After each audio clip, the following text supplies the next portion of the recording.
Can you just quickly for the audience too, another question I got a lot. Well, can I just take branched chain amino acids? I know we covered this last time, but can you give me a quick summary of why this is different?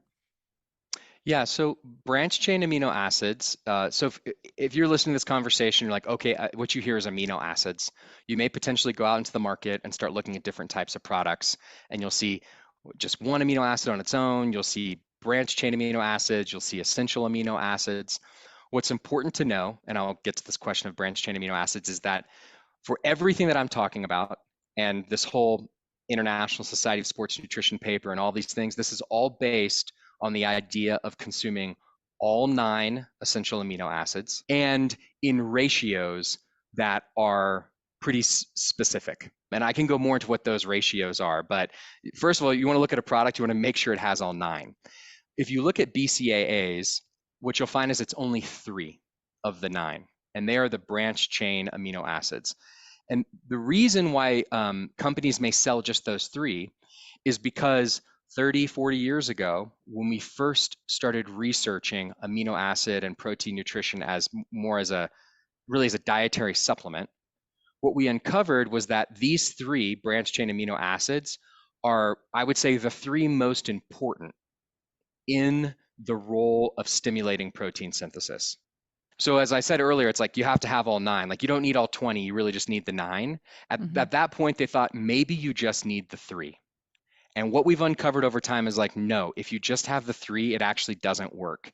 Not only is it not anabolic, it doesn't promote any new protein synthesis, it can potentially have negative impacts on your overall health because basically it's telling the body to kickstart this process of protein synthesis, but then you don't have the other 6 of the 9 very important amino acids to fulfill the process. So it might actually communicate to your body to start breaking down muscle tissue to support the resynthesis of new proteins. So there's lots of good papers on this. There's a major one, actually, the ISSN put out in 2017 that basically just made it very clear and stated, like, don't waste your money on branched chain amino acids or BCAAs. They're not worth the time.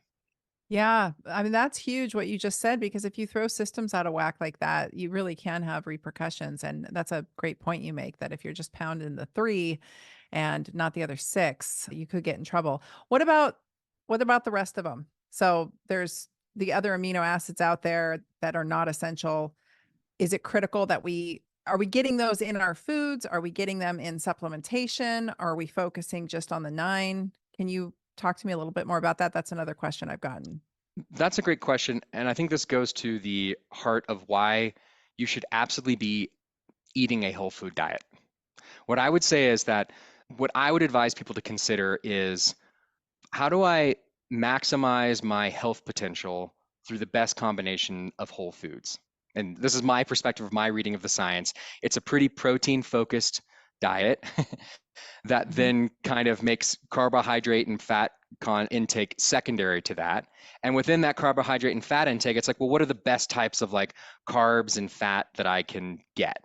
And it's going to be, fruits and vegetables and really high quality oils like olive oil, maybe animal fats like butter. Like it's high quality whole foods. And if you do that, you're doing a great job. It's like if you can avoid the processed stuff and avoid unnecessary sugars, unnecessary alcohol, like things that just they don't have a fundamentally positive nutritive value other than just being an energy source. But it's like you can get energy also from like carrots. You can get energy from these other whole food things. So I think you start there. If you do that and you're eating protein forward, I would say like you're eating either a very robust vegetarian diet, like with lots of eggs and milk and dairy, or you're eating meat, which is going to make it the easiest to get there, you are getting more than enough non-essential amino acids. Because what we've seen is that there's a lot of the non-essential amino acids that we consume that simply aren't even used by the body. You do need to, you would ideally consume them. Like you wouldn't force your body to synthesize all of the non-essential amino acids. You wouldn't like force your body to just eat, pure free form essential amino acids and then make your liver like produce all the non-essential. But if you're consuming 2 to 3 meals a day, at least of quality whole food protein, you're getting more than enough non-essential amino acids. Then the question is, and I put this in the context of aging, but we could put it in the context of weight management or weight loss instead, or athletic performance. Could we consume just additional essential amino acids? So, in addition to this whole food diet, and would it have a substantive positive impact on my life and my health? So, it's not does it replace these other things, but will it have a substantive positive impact? And it will. And the reason for that, as we've seen, if you're aging, your ability to digest the protein that you're already eating and your receptiveness to resistance training to stimulate muscle protein synthesis or the amino acids in your food to do it just becomes reduced. So when you add in additional essential amino acids, and this can actually be during meal times, it'll make the protein in the meals, you'll actually utilize it better. It can be used outside of meal times. It's going to have a significantly net positive effect, like the example I gave earlier of those women who are able to put on lean muscle even in their late 60s. If you're trying to lose weight, then this is a really interesting one. If you go, so let's just say you have a certain calorie maintenance amount. Hmm. So every day, if I'll just say it's 1,800 calories for a person. So this person, if they consume 1,800 calories a day and they're already eating a decent amount of protein and they're able to maintain their muscle mass doing that, if they wanted to lose fat only, so they want to cut some calories, but they want to maintain their muscle mass, in order to maintain their muscle mass on a 30% caloric restriction. So that would mean I'm going to cut 600 calories a day, which you could argue that's a lot or not. I mean, in a week, that's 4,200 calories. It's a little over a pound of fat a week. So I don't think it's not like a crazy ambition. I think it's actually kind of a responsible, generally thoughtful way to lose fat. You have a 300% increase of need for essential amino acids in Wow. order to maintain your muscle mass. Wow. So to simplify all that, okay, I'm trying to cut the amount of calories I eat every day, but suddenly I need to eat 3 times as much protein to get the amount of essential amino acids I need daily in order to maintain my muscle while I'm participating in this kind of fat loss phase of my life. That is a lot more protein.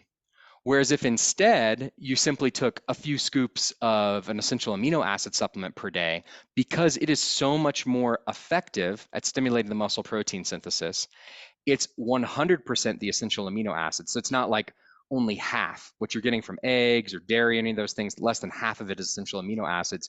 You're actually able to not have to eat so much more protein, supplement with the essential amino acids while cutting out the other foods, and you'll be able to just lose fat yet maintain muscle during the cut.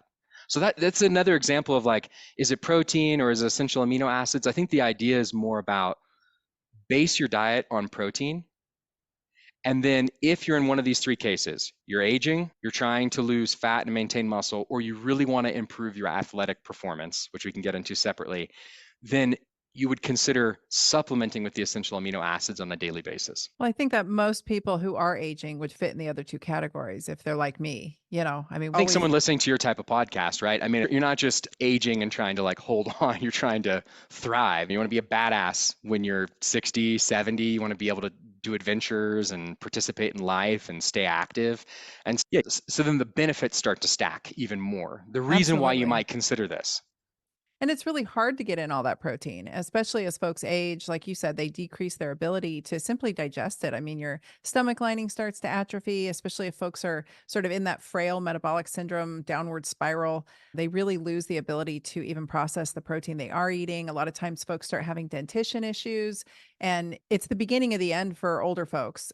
Especially those living alone. I mean, I really think a lot about geriatric patients. My parents, of course, are in that age group, but I took care of a lot of people that had aged through my mentor's practice, and I inherited them upon his passing of the torch. And these were the sweetest ladies in their 80s and 90s, and they were so active. But when the wheels start falling off, they really start falling off. And the number one thing was sarcopenia. They just started wasting away in front of me. So I would pump them up on protein powder, but I didn't really know or have access to these essential amino acids at that time. And so, I mean, what a game changer. Really just a 300% increase for those folks who are taking the GLP-1 agonists and are losing weight on them. This is huge.